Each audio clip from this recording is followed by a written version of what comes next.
Hello, and welcome to another edition of the Live and Invest Overseas podcast. I'm Kat Kalashian, your editor at large based here in Europe. And today I have with me Con Murphy, who is currently, he's Irish by nationality and currently also based in Ireland. But he's spent much of his life living in other places, and most recently Belize for more than 10 years, I believe. Was that right, Con? Yeah, nearly 15. Wow. Okay. So he's here to tell us all the things that we'll wish somebody had told us before we moved to Belize. So all of the essential things that you really need to know before you make the decision, the commitment to live in Belize. I'll leave it to you from here, Con. Thanks for joining us today.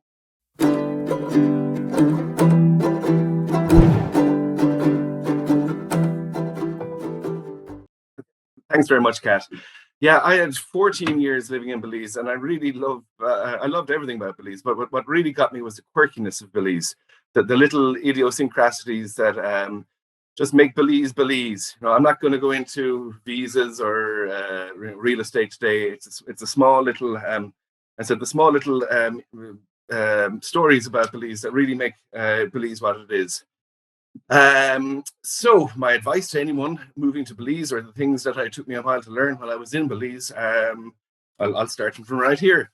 When you ask someone to do something for you in Belize and they say right now, it doesn't mean they're going to do it right now. It means they've heard you and they may get to it soon, tomorrow, maybe next week. It does not mean they're going to turn around and do it right now.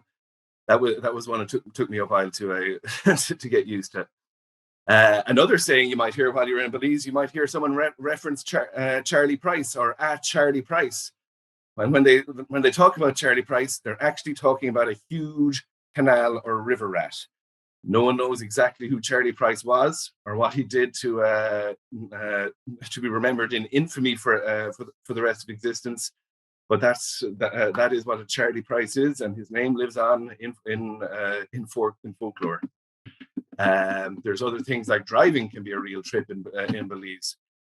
Even though they're enforcing the rules of the road more and more in Belize, it still can be a bit of a problem. Drink driving can be an issue, especially after dark on some of the roads, but they're trying to address that. But one of the biggest differences from back home was if you're driving down the road and you want to turn across the incoming traffic, you want to take a left or a right across the incoming traffic. You've got to, and there's traffic behind you. The rules says you've got to pull off to the side of the road, let all the traffic behind you pass, and then you pull across. The reason for this is, and it's getting better now, but until very recently, an awful lot of vehicles in Belize didn't have good brakes or had no brakes at all. So if you stop in traffic, the guy behind you could hit you because he doesn't have brakes. So you pull over to the right, let traffic pass, and then you cross. That I can tell you took a bit of figuring out for me early on, and you should definitely pay heed to it. That the vehicles might be as roadworthy as they need to be. What else have we got there? From a social point of view, if you ask a girl out on a date, no matter what age they are, she'll arrive with several friends or even her entire family unannounced. Years ago, I went to pick up a lady I knew on a date, and she was in her mid-20s. This wasn't a teenage thing. She was in her mid-20s, and so was I. And I pulled up, and the back door opened, and in piled her parents, her brothers and sisters. There was a granny, there was an aunt, and we all went out to the circus together. It was a trip. What else we got there? If you have a party at your house, if it's a party or wedding or christening or anything like that at your house, people and all the Belizeans you invite, they expect to take home plates of food with them. So you might think that you're putting on enough food for people, but if they can't bring home a plate of food from the party, they feel like they're missing out on something. So you have to be aware of that. It is expected they'll take home a plate of food from themselves and maybe several plates for their family members. And it's just how it goes.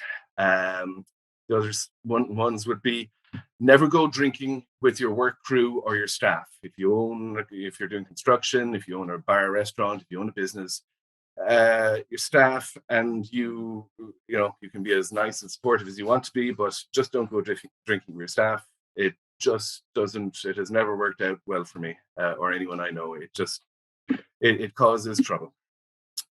An observation is that Belizeans are welcoming and friendly people, and they want to please people that they like. So they have a huge difficulty saying that they can't do something. You'll ask them, do you know a carpenter? And say, yep, I can do it. They'll ask you, I need a mechanic, and say, yep, I can do it. Say, I need brain surgery, and they'll go, yep, I can do it. And they'll really mean well, but they might not be, or probably won't be able to do all those things. So you just have to be aware that there's a desire to please that you need to factor into your responses you get from people. You got to remember that Belize is a very small country. Everybody knows everyone. Everybody knows the prime minister. They meet him down the shops. Everyone knows the head of the churches in Belize. They meet them wandering around. It's a small country. It's like a very small community. It's a close-knit community of a country, and everyone does know everyone. I mean, you arrive into the country, chances are you could get a meeting with the prime minister if you had a semi-legitimate reason within a couple of days. That's just how it works. You need to be aware that everything in Belize is probably going to take you longer than you planned. Construction will take you longer, even though there's less permits to get. The construction process takes longer. Logistics takes longer. Stuff comes from the States. You just got to roll with it. It's one of the things about Belize. Just factor in extra time in your plans, in your journeys, getting anywhere, any job you're doing, any project you're doing. It just takes more time because the materials oftentimes aren't readily available, or may have to be imported, or there's just things that go wrong. There is a Belize factor, so just factor it in and don't let it stress you out. It's important. Showing respect for Belizeans, even the ordinary people on the street. You might be frustrated by how things are taking too long sometimes, but respect is rock solid currency in Belize, and you need to remember that. If you lose your cool with anyone, they'll remember it, and it will slow down what you're trying to get done. It'll make you stand out as a pushy foreigner. It will just so counterproductive to be disrespectful to anybody, because once again, everybody knows everybody in Belize. The guy who's offering to clean your car might know the prime minister, his cousin, and might have something to say about this unpleasant person who cursed at him because of something. So you just got to stay calm and treat people with respect, and it really comes back around to you too. People will remember you as the nice person, and life just becomes so much easier to build rapport with the locals. What else have we? Belizeans will eat unripe fruit with salt and hot pepper and hot sauce all day long.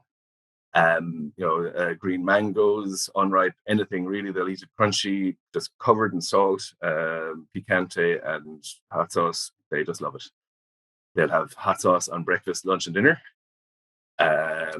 Not to be too off-putting, if it moves in Belize, someone's gonna eat it.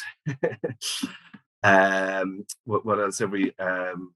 Politics in Belize is the national pastime. Everyone is a first or second cousin of the prime minister or a minister. Everyone gets involved in politics. It's a huge circus. It's a national game. Try and stay out of politics. It's not your business or my business to be getting involved in the Belize political system. I mean, it's still only a 30-year-old country, or it's still only a 40-year-old country. It's fun to watch. Stay out. Try and stay away from the political circus. It doesn't help you as much as you think in the long run. The other advice is, don't be a loud gringo. Don't be that loud person in the bar mouthing off about how much money you have, or how much better what you had back home was, or just don't be loud and negative in public. People will remember. It reflects badly on you. It reflects badly on everybody. If you and this ties into my next point here. Don't criticize locals, the country, or the politics in public.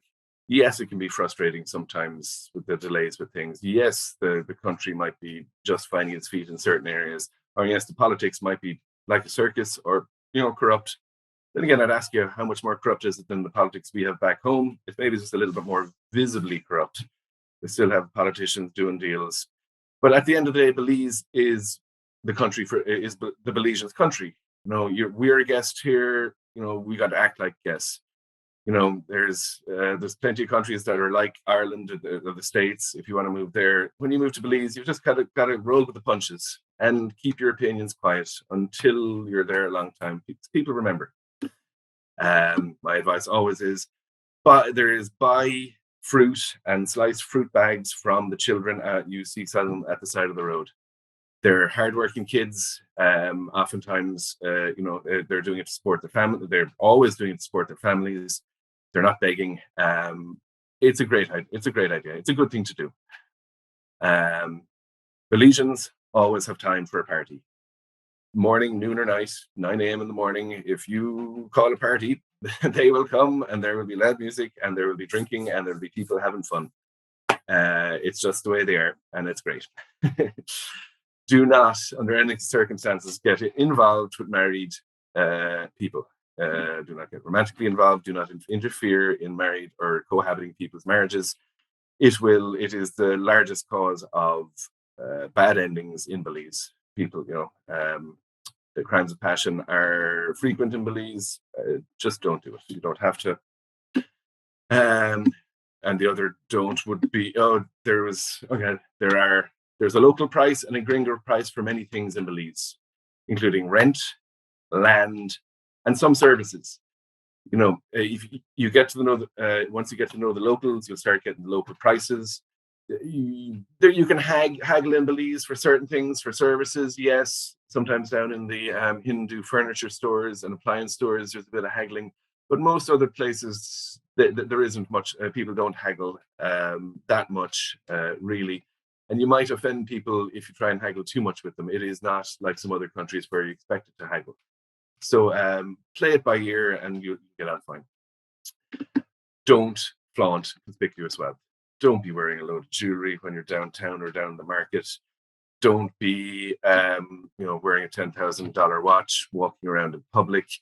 Belize is a peaceful place, but if you make that if you flaunt that kind of wealth around people, it just can force desperate. So people who feel that they're desperate, it can force bad situations. Don't tell people how rich you are. In bars in public, don't announce that you've got money at home. This will attract trouble. So just don't do it. It's the same advice you'd give to anyone traveling anywhere. Locals, Belizeans, will happily eat rice and beans for every meal. For rice and beans or beans and rice, that's usually a stewed or fried piece of meat, with rice and beans and a little salad on the side, and 3 meals a day. With a bit of fried plantain on top too as well. They just love it. It's somewhat an acquired taste, but I got into it towards the end. And you got to know that there's a big difference between rice and beans and rice. And if the locals ask for one and they get the other, they won't like it. Rice and beans is served with the rice and beans mixed together, and beans and rice is where you've got the rice and beans served separately in 2 different bowls. You got to know. Well, here we go. There's good eating in a turtle in season, and the non-invasion turtle ones. Locals love some turtle, and sorry to the animal lovers out there, but they taste great. The same goes for the gibnut, which is the lowland paca, which is one of the national symbols of Belize. You also call it the royal rat. It is a large rodent, kind of like a large rabbit with short ears. The Queen ate it when she came in the early 80s, and when she kind of announced that it was quite nice, really, everyone was delighted, and since then they've called it the royal rat. Gibnut is nice. I've never warmed to armadillo. This ties into my previous comment that locals will eat anything that moves, and a lot of it tastes pretty good.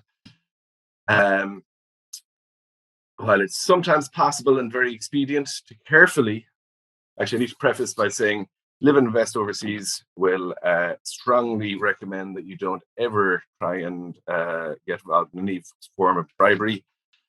From my own personal experience, when I've done silly things, when I didn't have my vehicle insured, and I wrote that when I got stopped at the checkpoint, when I've done something foolish, not very criminal, but foolish, kind of a civil matter, and you can sometimes carefully negotiate an on the spot fine from a policeman if you handle the situation carefully.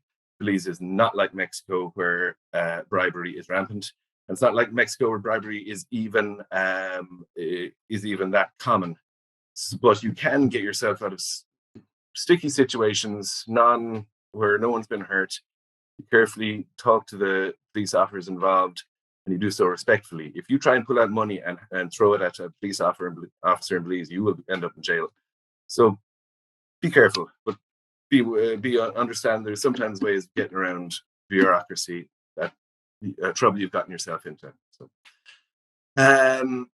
the fruit and veg that you're used to in the States aren't indigenous to Belize or Central America. There's a host of local fruits and vegetables that are exotic and interesting, that you might want to try for many reasons. And the first of them is because they're exotic and tasty. And the other one is imported foods in Belize are quite expensive, whereas the local foods like breadfruit, chocho, Mallee apple, soursop, the sweet potatoes, the things that grow in Belize are very cheap. You can live very inexpensively on the local produce, and which is generally organic and very healthy for you too. On a very low, you can exist on a very low budget. I mean, for example, at various times of the year, you can get 8 or 10 juicing oranges for a Belizean dollar, which is 50 cents US. You can get 8 or 10 bananas for $1, full size, 5-sir Chiquita bananas for $1. Which is way, way less than you get back home, and things like that. So if you coconuts are exceptionally cheap. It's all organic in Belize.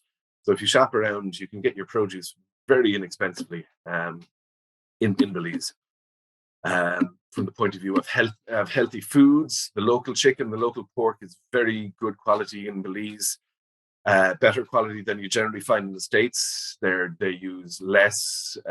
They don't use hormone. Many of them don't use hormones. They don't use preservatives. There's very little antibiotic use, so it's on the whole much healthier than you find in the States. The local beef is similarly; it's generally nearly all organic. The feeding corn to like CFOs don't exist in Belize.